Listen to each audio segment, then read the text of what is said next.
que Nadie puede entrar hasta que llegue el detective. escucharme. Yo los llamé hace mucho. Yo los llamé.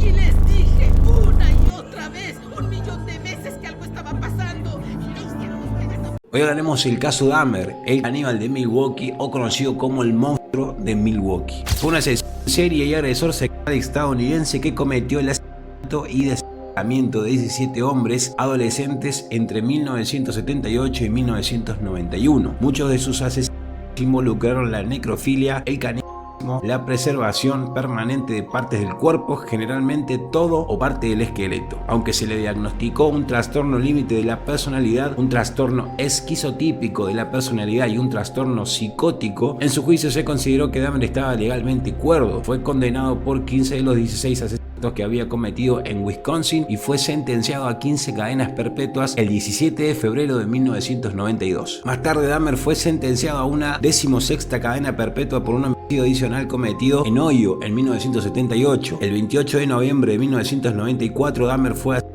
a golpes por Christopher Scaber, un compañero de prisión en la institución correccional de Columbia en Portage, Wisconsin. Los primeros pasos de Dahmer y un poco lo que fue su infancia. Dahmer nació el 21 de mayo de 1960 en Milwaukee, Wisconsin, el primero de 2 hijos del matrimonio de Joyce Annette, del 7 de febrero de 1936 al 27 de noviembre de 2000, una instructora de máquinas de teletipo, y Lionel Herbert Dahmer, 29 de julio de 1936 al 5 de diciembre de 2023. Un estudiante de química de la Universidad de Marquette y más tarde químico investigador. Lionel Dahmer era de adolescencia alemana y galesa y Joyce Dahmer era de ascendencia noruega e irlandesa. Algunas fuentes informan que Dahmer fue privado de atención cuando era bebé. Otras fuentes, sin embargo, sugieren que Dahmer fue en general mimado por ambos padres cuando era un bebé y un niño pequeño, aunque su madre era conocida por ser tensa, ávida de atención y compasión y discutidora con su marido y sus vecinos. Cuando Dahmer entró en el primer curso de los estudios universitarios de Lionel, le mantenían lejos de casa la mayor parte del tiempo. Cuando estaba en casa, su mujer, hipocondríaca y con depresión, exigía atención constante y pasaba cada vez más tiempo en la cama. Además, se sabe que en una ocasión intentó suicidarse con meprobamato. En consecuencia, ninguno de los dos padres dedicaba mucho tiempo a su hijo, quien más tarde recordaría que desde muy joven se sentiría inseguro de la solidez de la familia, recordando la extrema tensión y las numerosas discusiones entre sus padres durante sus primeros años. Dahmer había sido un niño alérgico y alegre, pero se volvió notablemente apagado después de una noble operación de hernia poco antes de su 10º cumpleaños. En la escuela primaria, Dahmer era considerado tranquilo y tímido. Una profesora recordó más tarde que detectó en Dahmer signos tempranos de abandono debido a la ausencia de su padre y las enfermedades de su madre, cuyos síntomas aumentaron cuando ésta quedó embarazada de su segundo hijo. Sin embargo, Dahmer en la escuela primaria tenía un número pequeño de amigos. En octubre de 1966, la familia Dahmer se mudó a Dalston, Ohio. Cuando Joyce dio a luz en diciembre, Jeffrey pudo elegir el nombre de su hermano pequeño, por lo que puso el de David. Ese mismo año, Lionel se licenció y empezó a trabajar como químico analítico en la cercana Akron. Desde una edad temprana, Dahmer manifestó su interés por los animales muertos, fascinación que pudo haber comenzado cuando a los 4 años vio a su padre sacar huesos de animales debajo de la casa familiar. Según Lionel, a Dahmer le emocionaba el sonido que hacían los huesos y empezó a preocuparse por estos. De vez en cuando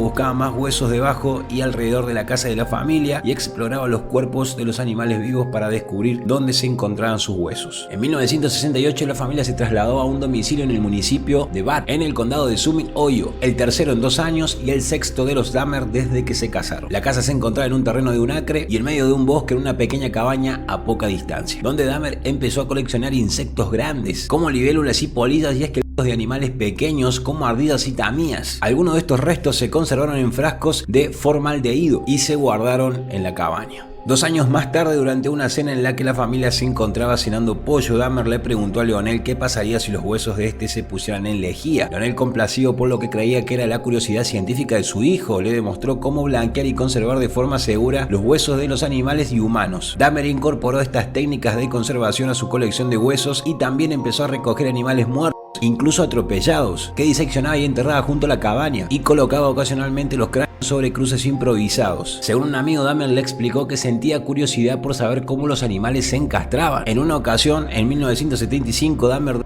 el cadáver de un perro antes de clavar el cuerpo en un árbol y empalar el cráneo un palo en el bosque detrás de su casa. Para más tarde, como broma, invitó a un amigo a ver la exposición mientras alegaba que había descubierto los restos por casualidad. El mismo año en que Leonel enseñó a su hijo a conservar huesos de animales, Joyce empezó a aumentar el consumo diario de meprobamato, laxantes y píldoras para dormir, lo que minimizó aún más su contacto tangible con su marido y sus hijos. Jeffrey Dahmer mató a 17 jóvenes entre 1978 y 1991. De estas víctimas, 12 fueron asesinadas en su apartamento calle 25 Norte. Otras 3 víctimas fueron asesinadas y desmembradas en la residencia de su abuela, en West Alice. Su primera víctima fue en la casa de sus padres en Ohio y la segunda en el Hotel Ambassador de Milwaukee. Un total de 14 de las víctimas de Dahmer pertenecían a diversas minorías étnicas y 9 de ellas eran negras. Dahmer insistía en que la raza de sus víctimas era algo incidental para él y que lo que le llamaba la atención era la forma del cuerpo de una víctima potencial. Estas afirmaciones han sido respaldadas por un estudio de especialistas forenses independientes sobre la selección de víctimas de Dahmer, cuyo análisis antropológico reveló que sus víctimas compartían una similitud morfológica y sugería que Dahmer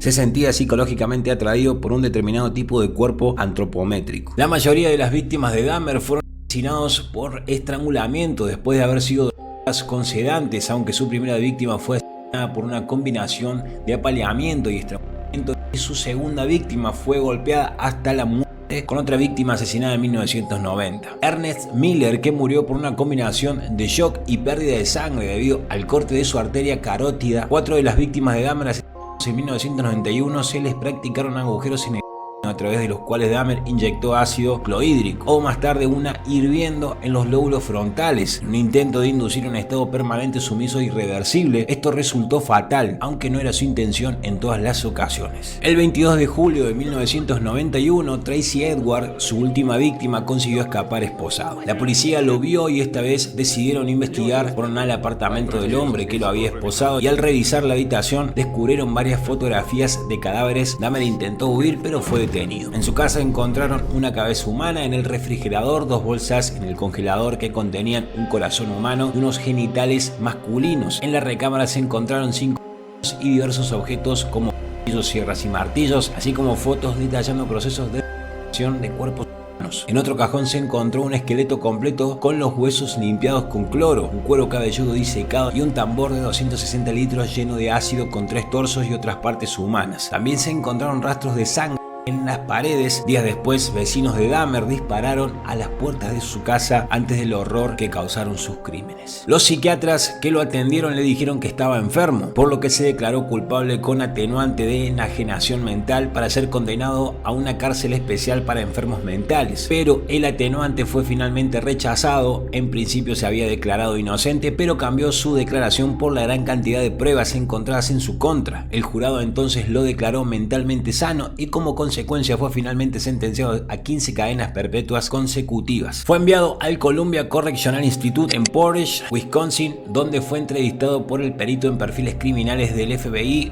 Robert Riesler. Este famoso experto coincidió en que para la defensa de la sociedad el condenado tenía que permanecer encerrado durante el resto de sus días. Sin embargo, destacó que debía ser internado en un hospital psiquiátrico y no en una cárcel común, puesto que era un enfermo mental, aunque a veces pareciera estar en su sano juicio y racionalizar a su conducta. El criminal admitió haber practicado el canibalismo y devorado los bíceps de una de sus víctimas. Señaló que se ante los trozos humanos y las calaveras de aquellos que consideraba hermosos y a quienes no quería perder. Contó a los policías que tenía la sensación de poder permanecer al lado de ellos si los mataba y conservaba sus cráneos.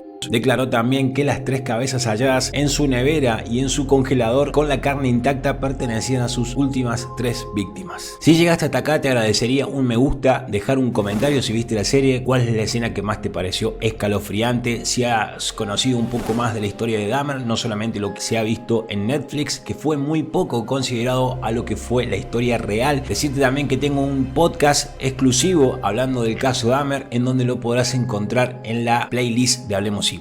La actuación de la policía de Milwaukee fue nefasta, racista, segregacionista, no respondieron a los llamados. Él cuando él tuvo una causa previa por exhibicionismo, exhibiciones adelante de chicos menores de edad. Bueno, él estuvo preso con el beneficio de la libertad condicional que le permitía ir a trabajar y volver, pero él se las ingenió para cometer creo que 3 asesinatos en ese lapso y hacer todo eso en su casa, porque de todas las visitas que se hacen mensuales de su tutora, de la persona, de la agente que tiene que ir a vigilarlo, no se hizo una vez. No fue ni una vez visitado por la dirección de crímenes de crímenes sexuales. Nada, nunca fue el agente designado, nunca fue. La inoperancia fue total. Fue y total. bueno, en este caso terminó siendo tremendo, ¿no? De hecho, él estaba alojado en un edificio de Morenos. Tal cual. Exacto.